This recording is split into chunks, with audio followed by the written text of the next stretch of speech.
საქართველოს პრეზიდენტს წაეყენა ბრალი იმედის ტელევიზიის დარბევისათვის. სამწუხაროა ის, რომ არ გახსენებიათ რატომღაც საქართველოს პროკურატურას, რომ იმავე დღეს, იმავე საათებში აჭარაში ერთადერთ დამოუკიდებელ ტელევიზიას იმ პერიოდისათვის ტელეარხი 25-ში შეიჭრა სპეცრაზმი ქართლივაძის ხელმძღვანელობით, დავით ბედიას ხელმძღვანელობით, რომლებიც ემორჩილებოდნენ უშუალოდ ვანო მერაბიშვილს და მიხეილ სააკაშვილს.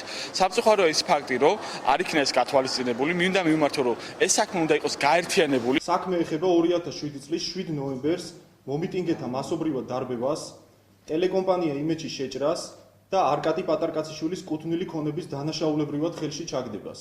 მიხეილ სააკაშვილის, ივანე მერაბიშვილის, ზურაბ ადეიშვილის, დავით კეზერაშვილის და გიორგი უგულავას მიმართ გამოტანილია ბრალდების შესახებ დადგენილებები სამსახურებრივი უფლებამოსილების გადამეტებისათვის.